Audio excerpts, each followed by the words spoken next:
ଏମିତି ଦେଖିବା ଆମେ ଗୋଟେ ଭାବୁଥିଲି ଜଣେ କାହିଁକି ଅନନ୍ତ ଜୀବନ ପାଇବା ପାଇଁ ସେ କିଛି କରିବାକୁ ଚେଷ୍ଟା କରୁଛି, କାହିଁକି ନା ଅନନ୍ତ ଜୀବନ ପାଇବାକୁ ସେ ଭାବୁଛି। ସେମାନେ କୁହନ୍ତି ପରିତ୍ରାଣ ନିମନ୍ତେ ଆମକୁ କିଛି କରିବା ଦରକାର, ଆମେ ବ୍ୟବସ୍ଥା ପାଳନ କରିବା ଦରକାର, ଆମେ ଉତ୍ତମ ଜୀବନଯାପନ ପବିତ୍ର ଜୀବନଯାପନ କରିବା ଦରକାର। ହଁ, ଏଇଟା ସତ କଥା। ମୁଁ ବି ସେମିତି ବଞ୍ଚୁଥିଲି, କିନ୍ତୁ ପ୍ରକୃତରେ ମୁଁ ଯେତେବେଳେ ବାଇବଲକୁ ଦେଖିଲି ଯେ ପରିତ୍ରାଣ ପାଇବା ନିମନ୍ତେ ଯେଉଁ ଆମେ ଭାବୁଛୁ ଆମେ କିଛି କରିବାକୁ ପଡ଼ିବ କହିକି ଆମେ ଭାବି ପ୍ରକୃତରେ ଆମର କାର୍ଯ୍ୟ ଦ୍ୱାରା ସାଧିତ ହେଉଛି। ପରିତ୍ରାଣ ହେଉଛି 100% ଯୀଶୁଙ୍କର କାର୍ଯ୍ୟ ଆଉ ପରମେଶ୍ୱରଙ୍କ କାର୍ଯ୍ୟ। ମୁଁ ଏଇଟା କାହିଁକି କହୁନାହିଁ, ବାକ୍ୟରେ ଲେଖାଯାଇଛି, ଆପଣମାନେ ବାକ୍ୟରେ ପଢ଼ିପାରିବେ ଯେ ପ୍ରକାଶିତ ବାକ୍ୟ ତାର 7 ପର୍ବର 10 ପଦ। ଏ ବାକ୍ୟ ଯେତେବେଳେ ମୁଁ ପଢ଼ିଲି ମୋତେ ମଧ୍ୟ ନେଇକି ମୋର ଭାବ ନାହିଁ ସେଟା ମୁଁ କରିବା ପାଇଁ ଚେଷ୍ଟା କରିବି, ଯଦି ହେଉନାହିଁ ମୁଁ କାହିଁକି ମୋ ଦ୍ୱାରା ହେଉନାହିଁ, ଆମେ ପଢ଼ିପାରିବି ନାହିଁ, ତାହେଲେ ମୋର କାମ ନାହିଁ କି ଗୋଟେ କାହିଁକି ମୁଁ ସନ୍ଦେହ କରୁନି। କିନ୍ତୁ ଏ ସବୁ ସନ୍ଦେହ ସବୁ ବିଷୟ ମୋର ଯେ ସେଦିନ ସମାପନ ମୁଁ ବାକ୍ୟ ପଢ଼ିବି, ଯୋଉଟା ଆପଣମାନେ ବର୍ତ୍ତମାନ ଶୁଣନ୍ତୁ, ଆପଣମାନେ ପଢ଼ିପାରିବେ। ପ୍ରକାଶିତ ବାକ୍ୟ 7 ପର୍ବ 10 ପଦ। କୋଉଠି ଲେଖା ହେଇଛି, ସେମାନେ ଉଚ୍ଚ ସ୍ୱରରେ କହୁଅଛନ୍ତି, ପରିତ୍ରାଣ ସିଂହାସନ ପ୍ରତିଷ୍ଠ ଆମମାନଙ୍କ ଈଶ୍ୱରଙ୍କର ଓ ମେଷ ଶାବକଙ୍କର କାର୍ଯ୍ୟ। ଆପଣମାନେ ଏଇଟା ଶୁଣୁଛନ୍ତି ଯେ ସେମାନେ ଉଚ୍ଚ ସ୍ୱରରେ କହୁଅଛନ୍ତି, ପରିତ୍ରାଣ ସିଂହାସନ ପ୍ରତିଷ୍ଠ ଆମମାନଙ୍କ ଈଶ୍ୱରଙ୍କର ଓ ମେଷ ଶାବକଙ୍କର କାର୍ଯ୍ୟ ଅଟେ। ମେଷ ଶାବକ ବୋଲେ ଯୀଶୁଙ୍କୁ ବୁଝାଏ, ଈଶ୍ୱରଙ୍କର ମେଷ ଶାବକ। ଏହି ଦେଖ ଈଶ୍ୱରଙ୍କ ମେଷ ଶାବକ ଯେ ଜଗତର ପାପ ବୋଳି ନେଇଯାଆନ୍ତି।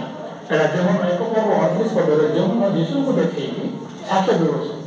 କାହିଁ ଯୋହନ ଯେତେବେଳେ ଜର୍ଦ୍ଦାନ ନଦୀରେ ସେ ଡୁବ ଦେଉଥିଲେ, ସେହି ସମୟରେ ଯୀଶୁ ସେପଟେ ଆସିଲେ।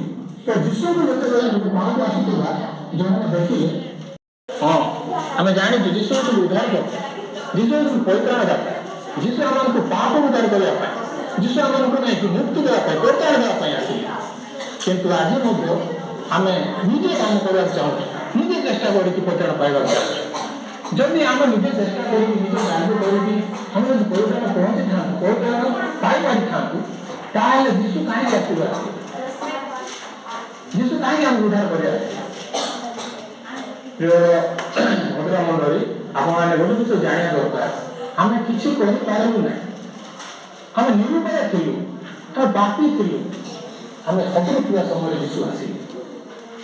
ଆପଣମାନେ ପଢ଼ିବେ ମାଥିଉ 1 ପର୍ବ 21 ପଦରେ, ସେ ପୁତ୍ର ପ୍ରସବ କରିବେ, ପୁଣି ତାହାଙ୍କ ନାମ ଯୀଶୁ ଦେବ, କାରଣ ସେ ଆପଣା ଲୋକମାନଙ୍କୁ ସେମାନଙ୍କର ସମସ୍ତ ପାପରୁ ପରିତ୍ରାଣ କରିବେ। ଏମିତି ସେ ଲେଖା ହେଇଛି। ଯଦି ବାକ୍ୟ ଆମେ ପଢ଼ୁଛୁ, କିନ୍ତୁ ଆମେ ବାକ୍ୟକୁ କ୍ରସ୍ କରି ଆଗକୁ ଯାଉଛୁ, କିନ୍ତୁ ବାକ୍ୟ କ'ଣ କହୁଛି ଆମ ହୃଦୟରେ ପଶୁନି। ଆଜି ମଧ୍ୟ ଯେଉଁ ବ୍ୟବସ୍ଥା ଶାସ୍ତ୍ର ଯୀଶୁ ଆସି ପଚାରୁଛି, ଅନନ୍ତ ଜୀବନ ଅଧିକାରୀମାନଙ୍କୁ କ'ଣ କରିବି?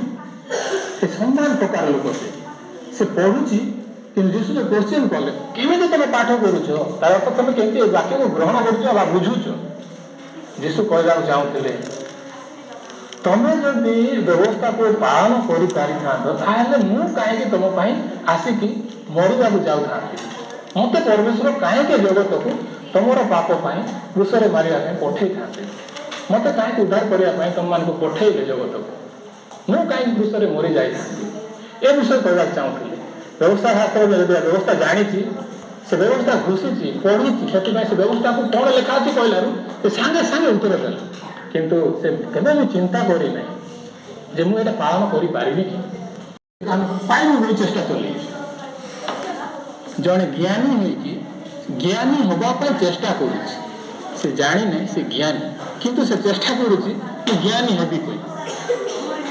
ସେ ତ ଜାଣିବ ମୁଁ ଜ୍ଞାନୀ, ତାହେଲେ ସେ ଚେଷ୍ଟା କରିବ ନାହିଁ ଜ୍ଞାନୀ ହେବା, କାହିଁକି ସେ ଜ୍ଞାନୀ। ସମାନ ବିଷୟ ପ୍ରଭୁ କହୁଛନ୍ତି, ତମେ ପରିତ୍ରାଣ ପାଇଛ ବିଶ୍ୱାସ ଦ୍ୱାରା ଅନୁଗ୍ରହରେ। ଏହା ତମ ନିଜ ଠାରୁ ହିଁ ପ୍ରଭୁଙ୍କର ଦାନ, ଜଗତ ପାଇଁ ଈଶ୍ୱର ଯୀଶୁଙ୍କୁ ଦାନ କଲେ। ଯୀଶୁ ହିଁ ଅନନ୍ତ ଜୀବନ, ଯୀଶୁ ହିଁ ପରିତ୍ରାଣ, ଆଉ ଯୀଶୁଙ୍କୁ ଆମେ ପାଇଛୁ। କିନ୍ତୁ ଏବେ ମଧ୍ୟ ମୋ ଠାରେ ପାପ ଅଛି, ମୁଁ ଯୀଶୁଙ୍କୁ ପାଇନାହିଁ, ଯୀଶୁ ମୋ ଠାରେ ନାହାନ୍ତି, ମୋ ଠାରେ ଶୈତାନ ଅଛି, ଏମିତି କହିକି ବଞ୍ଚୁଛୁ।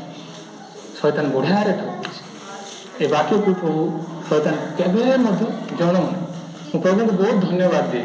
ପ୍ରଭୁ ଏ ବାକ୍ୟ ମୋତେ ଦେଲେ ମୋ ଜୀବନରେ, ଆଉ ମୋତେ ନେଇକି ମୁକ୍ତ କଲେ। ଯେମିତି ତାଙ୍କ ବାକ୍ୟରେ ଲେଖା ଅଛି, ତୁମେ ସତ୍ୟ ଜାଣିବ ଆଉ ସେ ସତ୍ୟ ତୁମକୁ ମୁକ୍ତ କରିବ। ଏ ସତ୍ୟ ପ୍ରକୃତରେ ମୋତେ ପ୍ରଭୁ ଦେଲେ।